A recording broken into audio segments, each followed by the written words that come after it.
Hey, what's going on, my friends? It's Dave Sharpe. Welcome to Wake Up Legendary. We are coming to the end of December, which means the end of 2024. And my friends, what a year.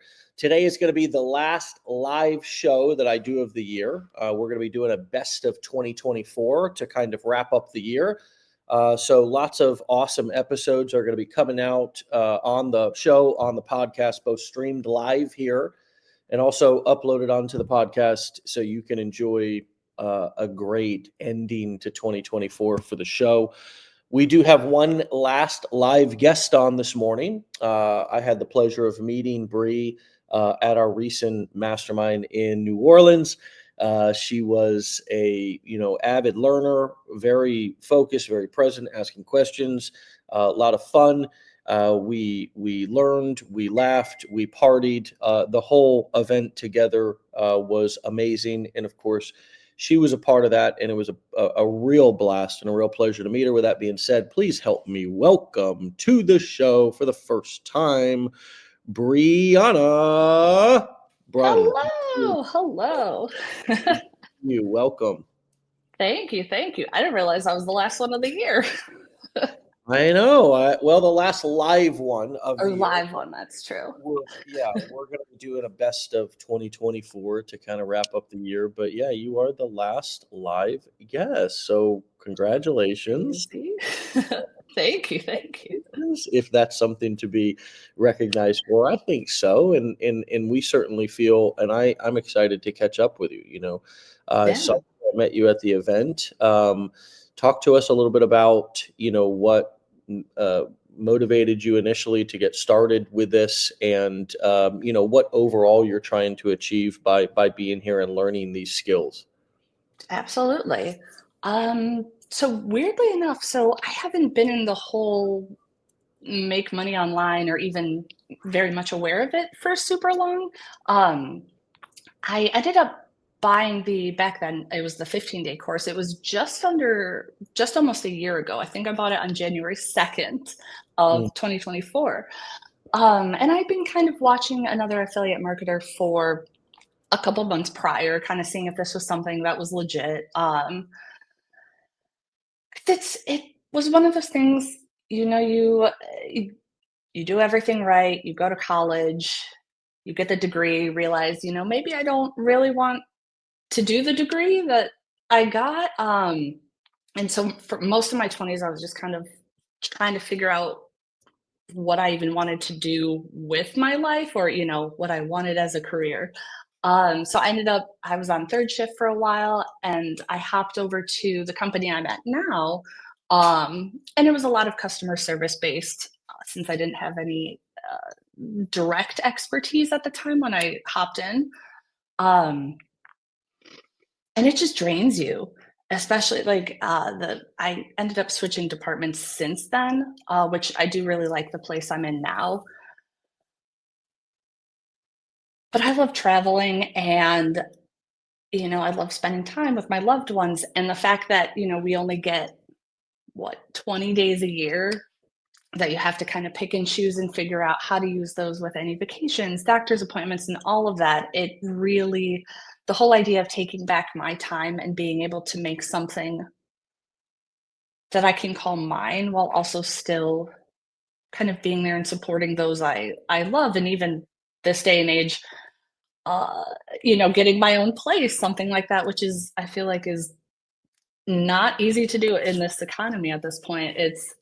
I feel like there's so many factors of wanting something different, and I feel like this year I've really started focusing on learning because I think at the beginning of it, I think we all have these dreams of, oh man, like I'm gonna get in here for a couple months and then I'm gonna be a millionaire. We have these like dreams at first that and you get the reality check of no, okay, this is gonna take a lot of hard work.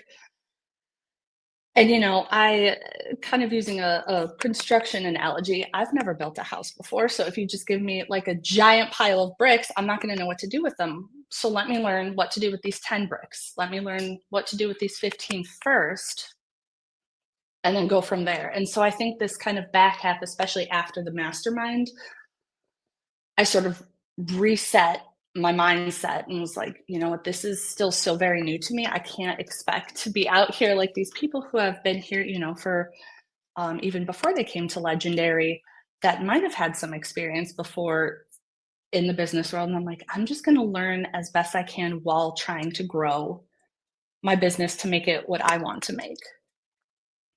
So if that answers your question there, I'll stop there and pass it back. Well, isn't everything that we do or try usually, if we're going to be successful at it, harder than initially our expectations are? You know, Absolutely. I mean, I think about the big things in life, and this is essentially starting a business. Mm-hmm. So the big things in life are getting a job or owning a business. It's hard. Mm-hmm. Getting married or being in a relationship. It's hard. Having kids or caretaking other people. It's hard. Mm-hmm. So if you look at those are kind of the three big things that you do in life, Yep. right? You earn a living, you buy a house and enter into a relationship or remain single, and you have kids and a family or remain single, right? But either way, these are the three big things that you do in life. Mm-hmm. And I have never ever met a single person who said, "Yeah, you know what? Motherhood's been a breeze." Or, you know, being married for 20 years or, having a successful, happy marriage. I'm not talking about Mm-hmm. just being with somebody. Right. Anybody can be with somebody. I'm talking about having a happy marriage, an honest marriage. It takes work. Right. Way harder than you would expect. Certainly than I expected. And I love love. Love is a beautiful thing. I think most of us do. So these are the big things that if you do them and you're going to be happy and successful with them, they are going to take work. And better earlier than later for you and me and anybody else who tries these big hard things in life to realize that yeah, anything worthwhile having, especially that's going to give me a living, that's going to give me the ability to have a bigger, better, greater lifestyle than I have now, it's going to take some work. And so you surrendered to that. And what happened then? Was that around the time that you came to the mastermind? Help us understand, like, once you surrender to the fact that this is not a sprint, but it's a marathon, and this is going Mm-hmm. to take significant work and investment like anything else. Like, how did you start moving differently, and how did things change from there? Yeah. So, um, I had already, when I had first purchased the blueprints, because I had done the challenge and then I got the blueprints with the mastermind ticket. So it was something that it was in January. It was something I already knew I was going to attend. And at first, I think I had set it as an unrealistic goalpost of like, okay, you know, by the time I hit this, I'm gonna have like this, and this stuff, and kind of got ahead of myself a little bit with everything. And initially, I had started in the make money online niche, kind of how I think we all do, since that's how a lot of us get brought in here. And so I had launched a previous Instagram account and, you know, was kind of making videos for that, but that something wasn't clicking. And I think I was doing the very beginner thing of just talking about it as it exists. Um, but, you know, something wasn't working out. And I know I only tried it for a little bit. Um, and this actually ties into what my niche is right now. Yeah. But with all of that, you know, I kind of trying to juggle everything. I was getting incredibly overwhelmed and ended up kind of running myself into a pretty bad burnout where I was having like a lot of executive dysfunction and where like I had to take a little bit of time even off work because I'm like, my brain is not working. Something is wrong here. Um, And and you're already so, pretty open publicly, which we'll get to this with um, your ADD and autism, right? mhm, And so exactly. which get to that, but I love just how just honest you are and open you are, and I know where this story is going. I think to ultimately Uh-huh.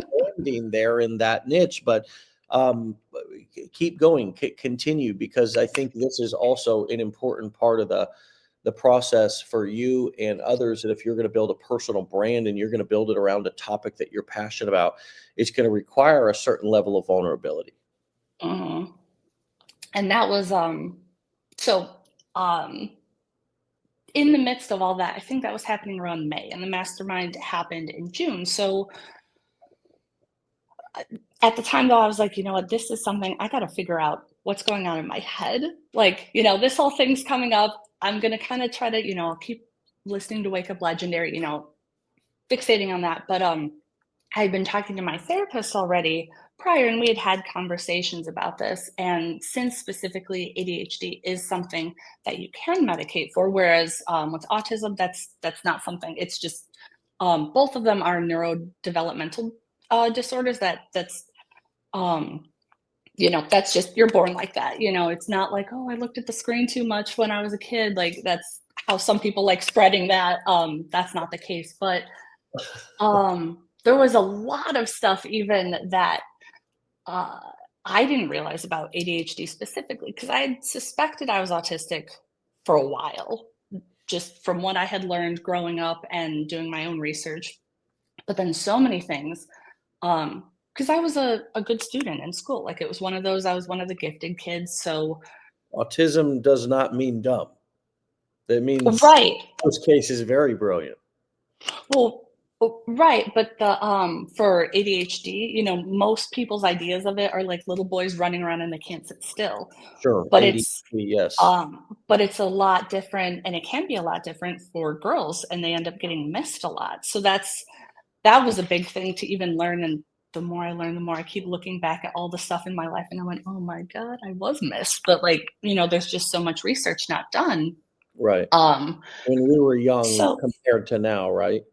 exactly. Yeah, And it was mostly, they were looking at boys. And since I was yeah. a student, you sat, I did my work. It it wasn't like I was an issue.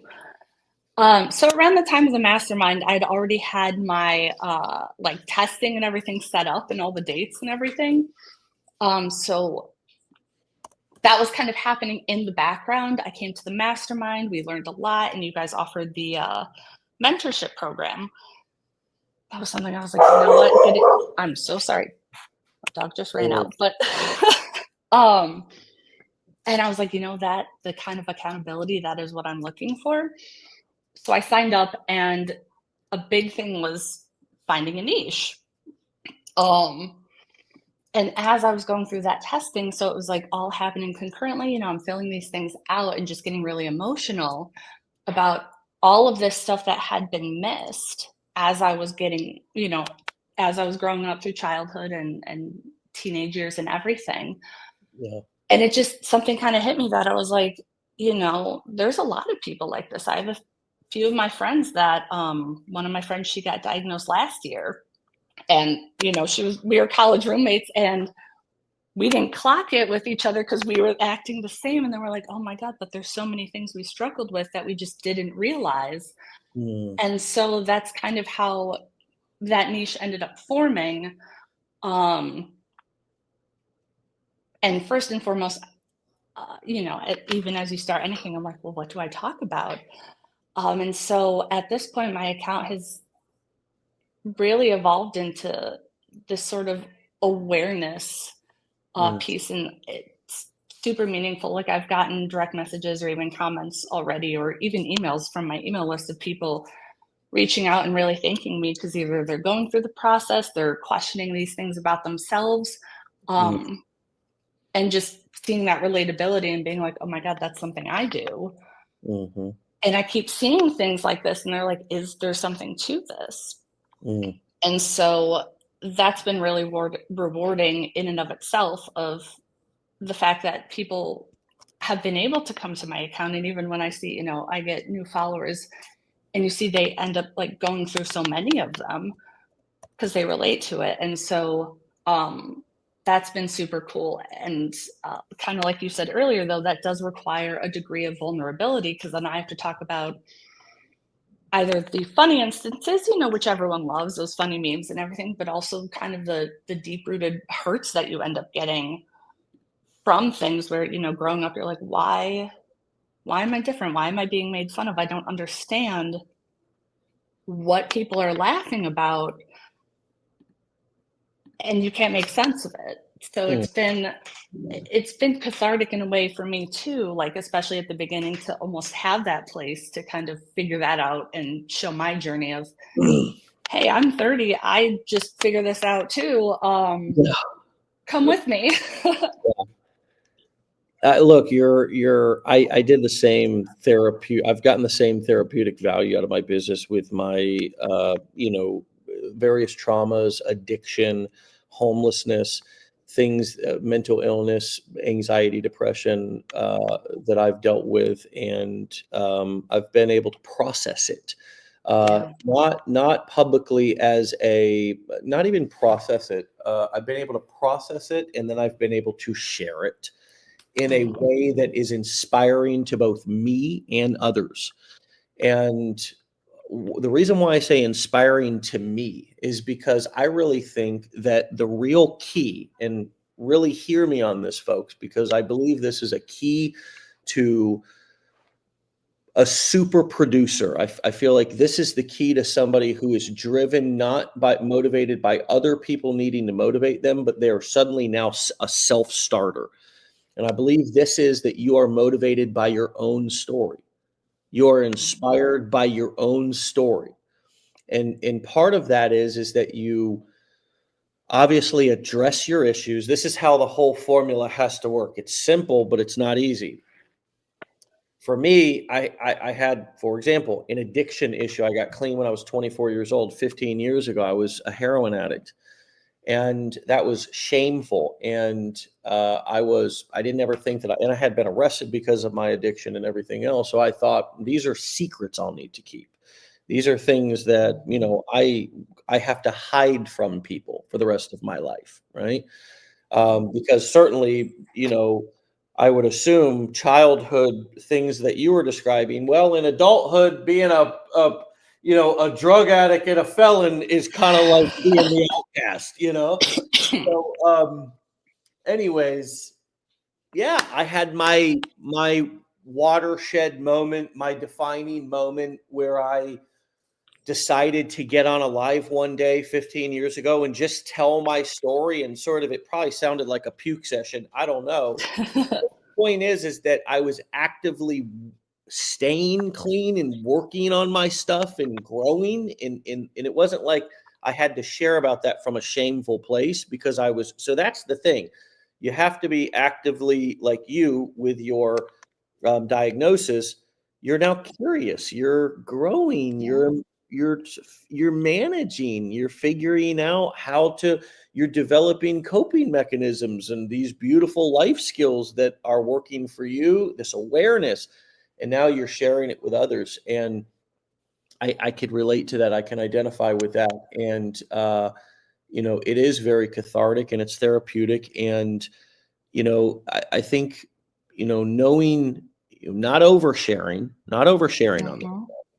not oversharing on the internet. And I think the way to know if you're oversharing in your content is if somebody responded to that particular piece and said something about it, not Mhm. mean or nice, could it trigger you to the point of having a meltdown? And I believe that if somebody could, right, like, I'm not sharing things that are unprocessed, right? Not Right. Okay, sharing I see what you're saying. Yeah, yeah. right? Like a trauma that happened in your life. If Oh, yeah, or absolutely. something that is sensitive, that if you have not already processed that with Mhm. someone else, a therapist or somebody else, and you know that you have some foundation under that. Mhm. I mean, think about this. This is an extreme example, but um, if a person was human trafficked, right? Automatically got on to the internet to start helping human others who are Mhm. getting trafficked without actually processing their own trauma, that a lot of things they could be triggered. Same with me. I get on here, and if I'm not, in recovery, working on myself, somebody could say, "Ah, Dave, you're just a junkie," and that could trigger me because I Mhm. haven't already processed this stuff. So my point is, we want to be vulnerable in our content, and what you're doing is requiring great courage. How do you know what's appropriate to share with your audience and what's not? Because you are talking about vulnerable things here. So how do you find the boundaries of what's appropriate for them to know about Mhm. you, and what's appropriate for you to share about with them? That is a very good question. And what's interesting is I don't know if it's ever been like a conscious thing that I've sat down and thought about. Um, I guess maybe even a good way to do it is if it's something that I would only talk about with a close friend, like a very close friend, don't put it on the internet. Like if it's not something that you would share with a coworker, maybe don't Well, I put I that. just I just wonder also, how did you ultimately decide to go into the niche and talk about some of your health related uh, topics, where that in a lot of people's, I could imagine a person going through this process now and considering different niches. A lot of those people take their health as a confidential thing, right? So how Right. did you even, and you said you were talking to your therapist, I remember you mentioning, and you had Mhm. kind of come to the conclusion that you were going to make it this your topic and you were going to start creating content about this. I mean, how did you come just to that conclusion alone, that you were going to be willing to talk about that and therefore put yourself out there? Yeah. Um, Weirdly enough, I remember the moment I was filling out, it was one of the questionnaires for autism. Um, and weirdly, since they don't have a specific one for adults, since it's still something that they're still developing, and it's something that still needs more research done on. So it was a children's uh, I'm forgetting the medical term, like the kind of official guide of that, and, the tester, I guess, if you will, the psychiatrist, she had me fill out, she's like, "Okay, put yourself in 2 different mindsets of fill it out as you would have as a child or, like, as your kinda middle school, high school age, and then fill it out now," because there are some things, we learn whether or not it's you learn or there's this thing called masking where it's, you wear that mask of what society deems appropriate. And I was filling that packet out, and some of these questions just hit me really hard. And I was feeling so much for my younger self of, I wish I had known and I wish I had figured this out. And I think even at the early stages, I didn't know how exactly it was going to um how it was going to form. And I think I just had that revelation like a day or so, I think before yourself, Eric, and me had a little like kind of chit chat at the beginning of the program. Um, and so I think I lost my train of thought, but kind of going for that, it's something that's continuously evolved on how I was going to kind of present this niche because it is something that, like you said, it is a very vulnerable thing. But I think relating in the way of things like, for example, one of my big things was I thought I could never have ADHD. I was a good student. Like that was very much ingrained. And I feel like there's a lot of people, women especially, that's just something that they assume. They're like, oh, and if your head's super loud and like feels like you have a bunch of tabs open at all time, that's fine. Um, and I feel like Sorry. No, it's great. I mean, true. Yeah. I mean, we minimize our symptoms, right? As our anxieties and our uh, Right. I think anxiety is one of the most commonly minimized disorders, right? Because we're just like, Absolutely. just, oh, life is stressful, right? And it's like, well, Right. And you're like, everyone also worries about this stuff. And then you run into something and they're like, no. And you're like, wait, hold on. You don't like the first time when I started I'm still in the process of figuring out the right med situation for the ADHD. When I took it the first time though, I was like, you're telling me that people are able to walk around having like a quiet head for free? mhm, And it was one of those things where I was like, this is absolutely bananas. yeah, But it then kind of pushed me to be like, okay, but, and I'm not saying that, going that route is something that's for everybody, but it's just an option where I was like, I didn't know I could be this focused. I didn't know I yeah, was able to totally. do this, and just being able to, even help a couple people. I think there was actually a woman within the legendary um, with kind of our little community that she actually reached out, and from my content she was like, no, I ended up getting my own diagnosis, and she's still kind of in the early stages. And I was like, I am so happy that like that kind of gave you the extra push to be able to do that to help yourself. Yeah, for sure, for sure. And you'll continue to see that as you share more, and people will definitely come and send you all kinds of really cool messages.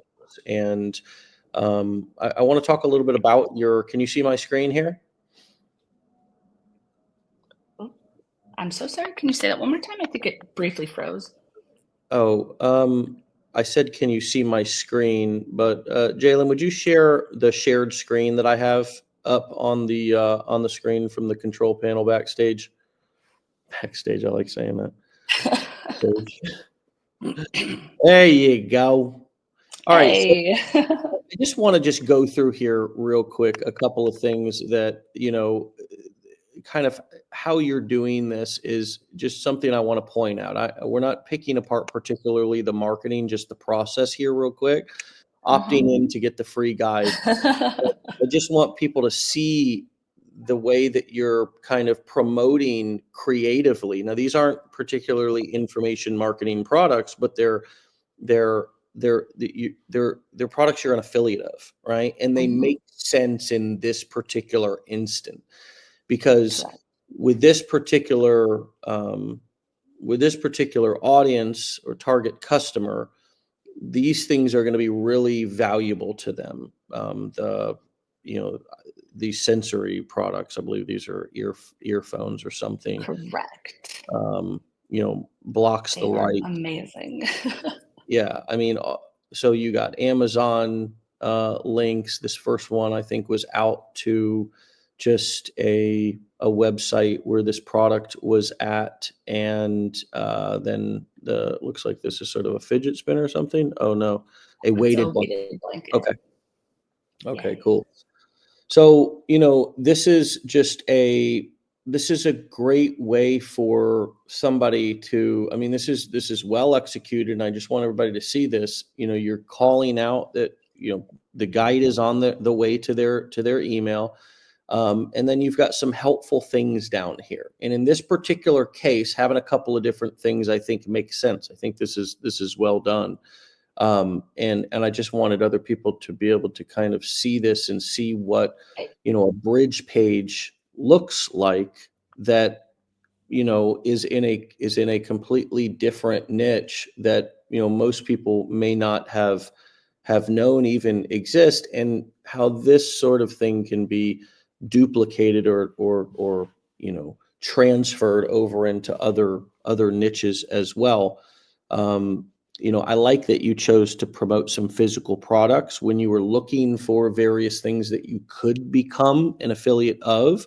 How did you mhm. come to this conclusion, and sort of of obviously the tools that you have? Is there tons of things you could promote, and these were just three that you found? Was it easier to find things than you thought it was going to be for this particular niche, things that you could be an affiliate of? Like, talk a little bit about that. So, funnily enough, this particular niche, it was hard to find things. Like there are the physical products, and that is something that I am still um working on. And I'm actually this week, I'm kind of excited, my company were off work this week. So I'm like, okay, let me sit down. And at this point, I'm kind of starting to prep more, maybe making some of my own digital products. Mhm. Because weirdly enough, it is very difficult to find affiliate offers in this niche. What I was learning in general, a lot of kind of companies and products, even with courses, generally they don't have anything that you can affiliate with since they're kind of doing their own marketing. And uh, a lot of the time, it seems they're kind of doing their own digital marketing and kind of having their products, and they're not going to have anybody affiliate for them. Is what I found. They have things like online therapy, um, but that was Mhm. something that kind of doing more digging with. I've not heard many good things, like, personally, and so it was one of those things where I was like, I Yeah. in good conscience, I don't want to promote that, and so that was actually, and has been kind of an ongoing struggle, Mm. finding what I can promote, and so and even there's some products that I really love that I still have, people have asked about them and I have directed them to that don't have affiliate programs, but at the same time, I'm like, I don't want to, not help somebody just because I can't, you know, get anything from it. Because I'm like, Daisy, I'm so sorry. Hey, Daisy. Well, I Give me mean, one. I'll just repeat here while your dog's Okay, yeah, in a I'm so moment. You sorry. can you can mute Daisy. yourself or Jalen will. Um, I I I think that when you enter into a niche, there's some misconceptions that if it's like a lot of people are doing business in that niche, that somehow it's oversaturated, and that's actually the opposite. If people are doing things in that niche and things are selling, then that's a good sign, because Right. that means there's buyers. That means there's a demand for that particular product. And, in the case that any of you, move into some sort of a niche that is a little bit, is smaller. It's just all it is. The niche is either big and a lot of people know about it and are interested, or it's more specific and it's more, it's just a smaller group of people who are going to be able to relate to that topic, or are going to be interested in that topic. Doesn't mean they're less buyers. Does it mean that it's just a numbers, it's just a size thing. Mhm. And you then, in your case, what I would do is look around at what's working, look around at what people are doing. If they don't have affiliate programs, that doesn't mean anything. Maybe they're selling their product fine using ads, or they have some other marketing method. Mhm. But that's when you say, how can I create the thing that I would want? And that's the same thing you have been doing. You Mhm. have been having all of these moments, which have been very, as you said, cathartic for you and also a bit of grieving. It sounds like, hey, I didn't have this when I was young. I didn't have this information. I would have loved to have, but I could heal part of that by making sure others have that information and helping others. And that's a proven blueprint for healing, by the way, people. Mhm. Is that if you have unhealed things, or you have grief about something, or you were injured or neglected in some way, it's to kind of be there for others. The same way that people get clean from drugs and alcohol, they Right. usually go and help another alcoholic. That's kind of Mhm. the solution. It's like you're like waiting for a burning bush, or so, and it's like you go to some guy who's got a coffee and a cigarette in his hand in an AA room, and you go, how do I, you can't stop drinking, and you're like, I'm desperate. He's sitting there drinking a cup of coffee. Well, go to a meeting and help another alcoholic. That's how you Yeah. stay sober. And so that we're doing that in more complex ways now and monetizing things and selling courses and yada yada. But you know what? There's nothing wrong with you selling your experience inside of a course or inside of a coaching program or a community group or something where you have a hybrid of coaching and kind of curriculum. Mhm. And those are very popular nowadays. You could do one-time workshops, Bree, where you invite Mm. people for 37 or 47 or 27 or 17 to come on. It could be any price that you want. Most of those pricing gimmicky games are not Right. particularly relevant on micro influencer type, stat, maybe at uh, larger situations, but $5 workshops, $10 workshops, $20 workshops, and then on the workshop, you're just delivering it via Zoom. You're teaching Yeah. for an hour, hour and a half, and then you offer your coaching at the end. If anybody wants personal one-on-one coaching Mhm. around these topics of how you're not offering therapy or medical services, Right. you're offering whatever you need to frame it. And I think you need to find the words to say, it is a I don't know, coping coaching, I don't know what you would call it that would really resonate and make sense, Mhm. for your particular target customer, but it's coaching, for us, it's accountability coaching. That's what makes sense, Right. entrepreneur accountability coaching. So what are you going to coach them on? And then you offer that at the end of the workshop, and that becomes a great way for you to begin to sell courses or coaching without a huge investment of making a big course. And ultimately, Mhm. that's what we teach in our digital products blueprint is we teach Right. people to, and I've been teaching people this for over a decade, get people to pay you to create content.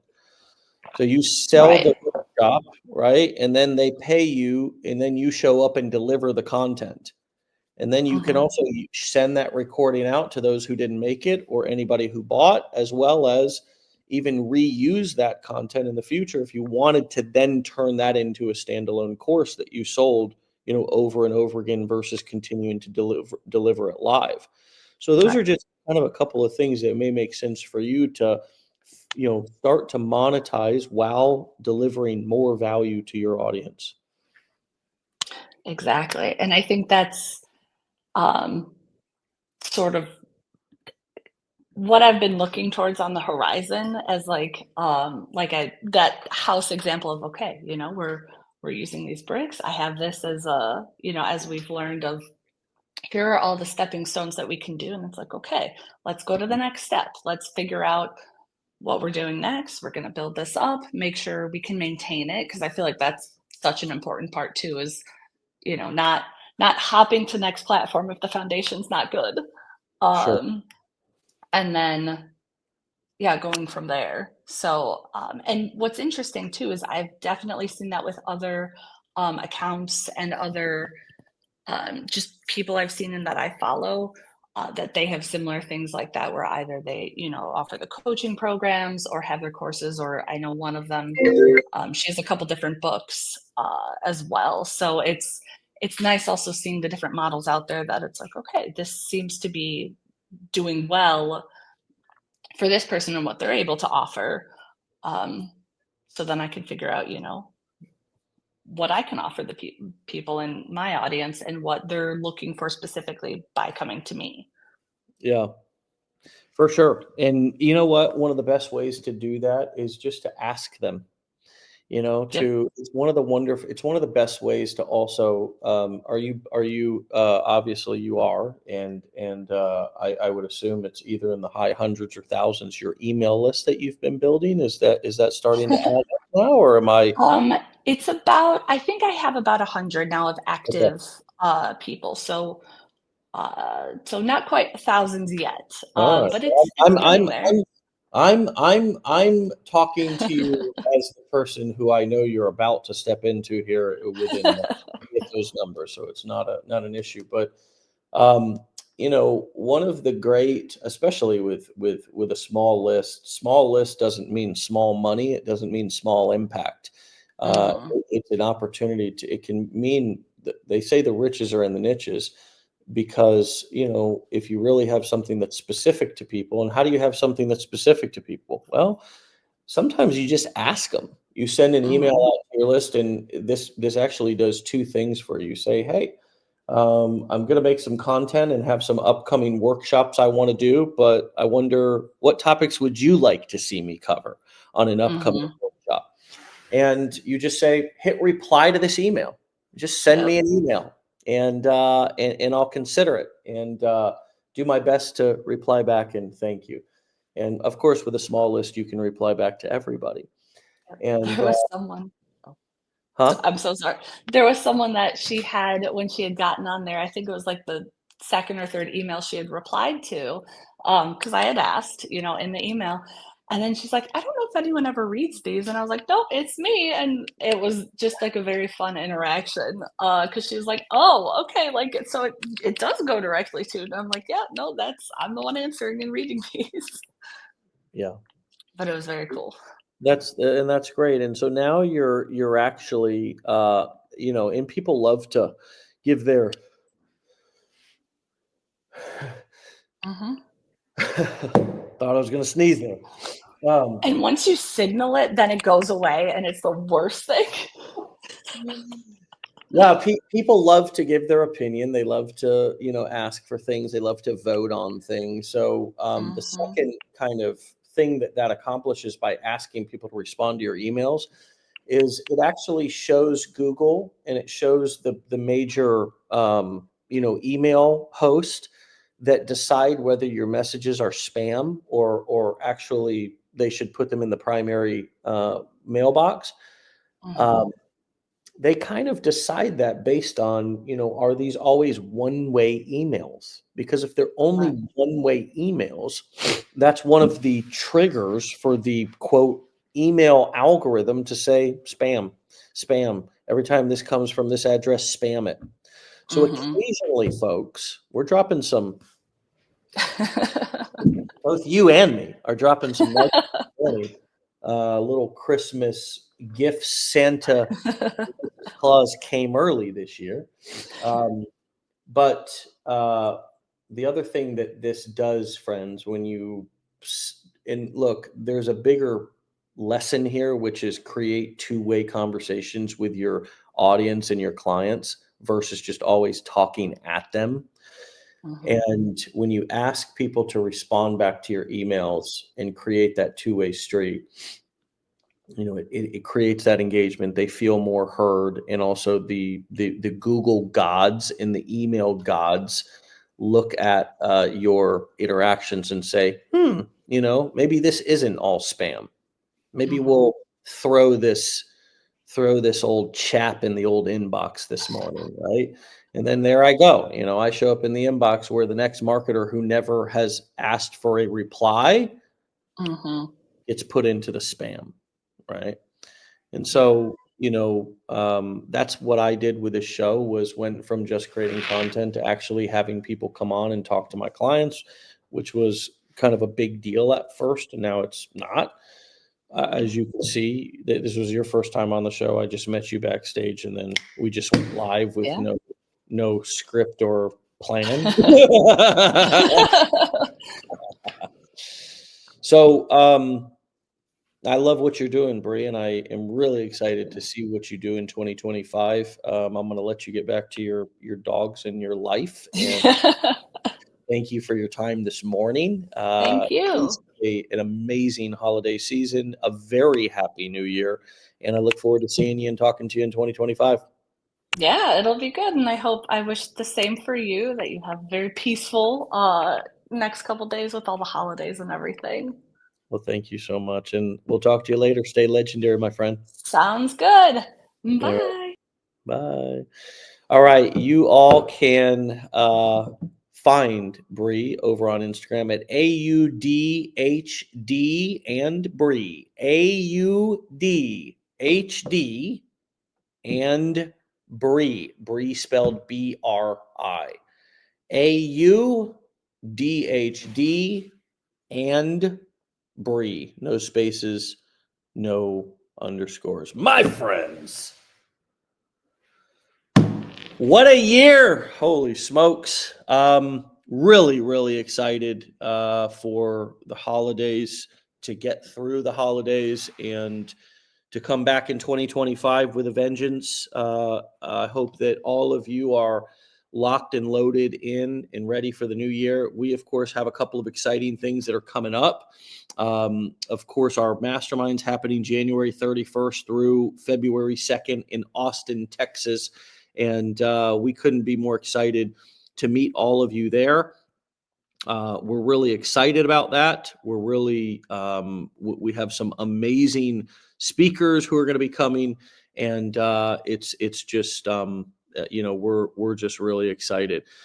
If you register, if you get a hotel room or your ticket and you register for your hotel room, you will be entered into a raffle, okay, where we're going to be giving away a couple of different prizes. Top prize being a 90-day accountability coaching package, and then the other second and third prize being coaching sessions with me and Ryan.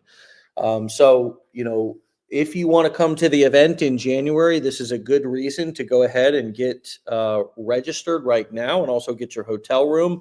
If you get your hotel room by December 31st, I believe, you will be entered into this raffle, and we will